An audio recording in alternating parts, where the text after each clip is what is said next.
무더운 여름철을 잘 지내고 계십니까? 특별히 건강하시기를 소망합니다.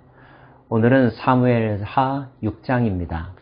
블레셋과의 전쟁에서 승리한 다윗은 다시 군사를 모읍니다. 3만 명이나요. 이번에는 어떤 전쟁을 위해서였을까요? 전쟁 때문이 아니었습니다. 특별한 행사를 위해서였는데요. 그것은 여호와의 언약궤를 예루살렘으로 운반하는 일을 위해서였습니다. 하나님을 남다르게 사랑했던 다윗, 여호와의 언약궤가 자기와 가장 가까운 곳에 그 나라의 중심에 있어야 한다고 늘 생각했겠죠. 그 뜻을 실행하기 위해서 여호와의 언약궤를 모셔오는 일을 진행하려고 하는 것입니다. 그런데 뜻하지 않은 일이 발생했습니다. 언약궤를 운반하는 과정 중에 수레가 심하게 흔들리는 일이 발생했는데, 그때 수레가 땅에 떨어지는 것을 막기 위하여 나섰던 웃사가 그 자리에서 죽고 만 것입니다. 엄숙하고 기대에 찼던 모든 행사는 순식간에 얼어붙었겠죠. 많은 사람들은 무슨 이유 때문인지 궁금해했고 공포에 휩싸였습니다. 다윗도 마찬가지였던 것 같습니다. 다윗은 고민했고 언약궤를 운반하는 일이 자신에게 해가 될지도 모른다고 생각했던 것 같습니다. 결국 언약궤를 운반하는 일은 중단되었습니다.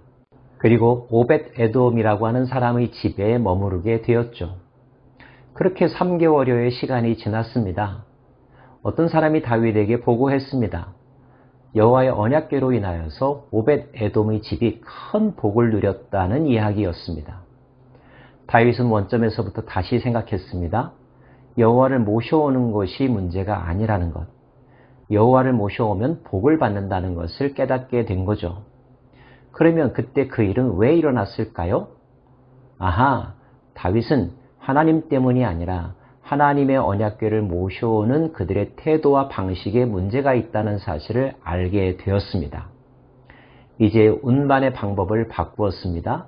수레에 싣고 운반하던 방법에서 레위 지파의 어깨 위에 메고 운반하는 방법으로 바꾸었죠. 그것이야말로 레위기의 법이 규정하고 있는 율법 그대로의 방식이었습니다. 방법을 바꾸고 나서도 처음에는 조마조마했겠죠? 그런데 아무 일도 일어나지 않았습니다. 바꾼 방법이 옳다라는 것을 확인하는 순간이었죠. 다윗은 언약궤가 예루살렘 가까이 가면 갈수록 너무너무나 기뻤습니다. 그리고 그 언약궤가 예루살렘에 도착하게 되었을 때 앞장서서 춤을 추며 즐거워하며 여호와의 언약궤가 그 땅에 도성으로 들어오는 것을 즐거워했습니다. 얼마나 기뻤던지 자신의 옷이 벗겨지는 것조차 모르고 춤을 추었다고 성경은 기록하고 있죠. 결국 언약궤는 다윗이 준비한 장막에 안치되었습니다. 비로소 그 나라의 중심에 하나님의 임재로 상징되는 언약궤가 자리하게 된 것입니다. 번제가 드려졌습니다. 화목제가 드려졌습니다. 온전한 감사와 희생의 의미로, 그리고 하나님을 기뻐하는 화목제물이 주님 앞에 드려졌고, 모든 백성들이 그 화목제의 음식을 나눔으로써 그 기쁨을 함께 했습니다.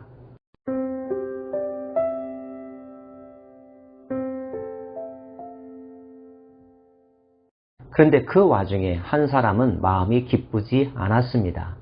그 사람은 바로 미갈, 다윗의 아내 미갈이었죠. 미갈이 기쁘지 않았던 것은 무엇 때문이었을까요? 미갈은 왕이 그 과정 중에 채통 없이 자신의 옷이 벗겨지는지조차 모르고 많은 백성들 앞에서 춤을 춘 것이 마음에 들지 않았습니다. 적어도 왕이라면 권위가 있어야 되고 체면을 지켜야 되고 위엄 있게 보여야 한다는 것이 미갈의 생각이었기 때문이죠. 결국 미갈은 모든 제사가 끝나고 난 후에 다윗에게 자신의 마음을 토로합니다. 왜 그렇게 했느냐고요. 그때 다윗이 미갈에게 이렇게 이야기합니다. 다윗이 미갈에게 이르되 이는 여호와 앞에서 한 것이니라. 그가 내 아버지와 그의 온 집을 버리시고 나를 택하사 나를 여호와의 백성 이스라엘의 주권자로 삼으셨으니 내가 여호와 앞에서 뛰놀리라. 다윗은 하나님께서 내게 베푸신 은혜가 너무나 크기 때문에 그 기쁨을 주체할 수 없어서 하나님 앞에서 즐겁게 뛰놀았다고 이야기합니다. 그러면서 자신의 마음에 공감하지 못하는, 하나님 앞에서 우리가 보여주는 모습에 대해서 다른 생각을 가지고 있는 미갈의 생각에 대하여 질책하죠. 질책으로만 끝나지 않았습니다. 오늘 말씀의 마지막은 이렇게 기록되어 있죠. 그러므로 사울의 딸 미갈이 죽는 날까지 그에게 자식이 없으니라. 이 다툼으로 인하여 사이에는 관계가 단절이 되었고 더 이상 둘 사이에는 어떤 열매도 없었다는 것, 즉 자식도 없었다는 것을 성경이 기록하고 있습니다. 저는 오늘의 본문 가운데서 한 가지 질문을 하고 싶습니다. 왜 하나님은 수레가 전복되는 사건을 막으려고 했던 웃사를 쳐서 죽게 만드셨을까? 하나님을 섬기고 하나님의 언약궤를 다루는 것에 있어서 절차의 중요성, 율법의 중요성을 그만큼 강조한 것이라고 볼 수가 있죠. 그런데 반면 하나님은 왜 하나님 앞에서 예배하는 예배자의 태도와 그 마음의 표현에 대해서는 절차와 율법을 강조하지 않으셨던 것일까 하는 것입니다. 다윗이 왕의 채통과 백성들 앞에서의 권위도 개의치 아니하고 자유롭게 춤추며 즐거워했던 것에 대해서는 뭐라고 말씀하지 않으셨으니까요. 오늘의 이야기는 단지 언약궤에 관한 것이 아니라 하나님을 예배하는 것에 대한 중요한 영성과 자세를 우리들에게 가르쳐주는 본문입니다.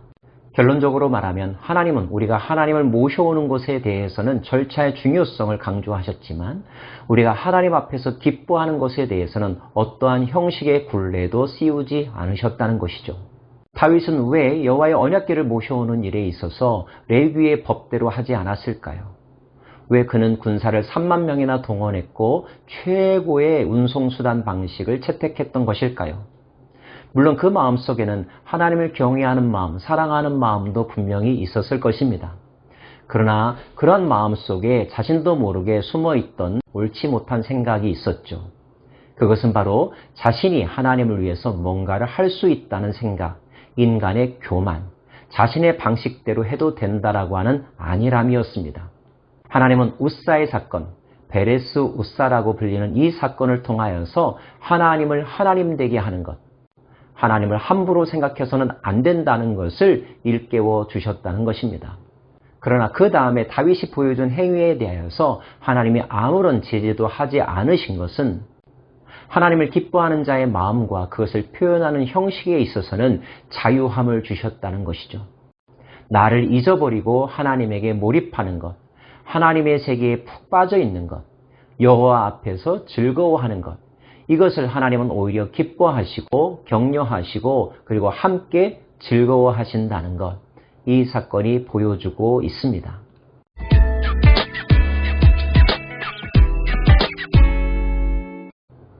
사랑하는 여러분, 경외함이라는 단어가 있습니다. 하나님을 두렵고 떨림으로 존경해야 된다는 의미일 것입니다. 그러나 동시에 주의 영이 계신 곳에서 누리는 자유함이라고 하는 표현도 있습니다. 우리가 하나님 안에 들어갔다면 하나님과 더불어 모든 것을 공유하고 그리고 모든 것을 표현할 수 있는 창의력과 자유함을 우리에게 주셨다는 거죠. 그것이야말로 하나님의 영광을 드러나는 행위입니다. 그 어떤 것도 하나님을 기뻐하고 즐거워하는 우리의 마음을 가로막을 수 없다는 것. 그리고 그 예배의 영성에 있어서 공감대가 이루어지지 아니하면 인간적인 관계도 하나님과의 관계도 멀어질 수밖에 없다는 것. 결국 끊어지게 된다는 것. 그래서 끊어진 관계 속에서는 어떠한 열매도 맺어질 수 없다는 것입니다. 저는 저와 여러분이 하나님께서 정하신 방법으로 하나님을 경외하고 예배하되 그 하나님 앞에서 마음껏 즐거워하며 하나님의 영광을 드러내는 자유로운 영혼이 되기를 원합니다. 이 두 가지 명제 사이에서 조화와 균형과 통합을 이루어가는 것, 그것이 바로 온전함이며 성령의 충만함일 것입니다. 성령의 충만함은 자유하되 교만하지 않습니다. 무례하지 않습니다. 혼돈스럽지도 않습니다. 성령 안에서 우리는 질서를 존중하되 그 어떤 것에 의하여서도 매이지 않습니다. 사랑으로 섬기며 사랑으로 모든 것을 누리는 것이죠. 온전한 예배자가 되기를 원하며 참으로 자유로운 예배자가 되기를 소망합니다. 기도하겠습니다. 오 하나님, 드디어 하나님의 언약궤가 이스라엘 국가의 중심으로 옮기워졌습니다. 우리의 삶의 중심에도 하나님의 임재가 있기를 간절히 원합니다.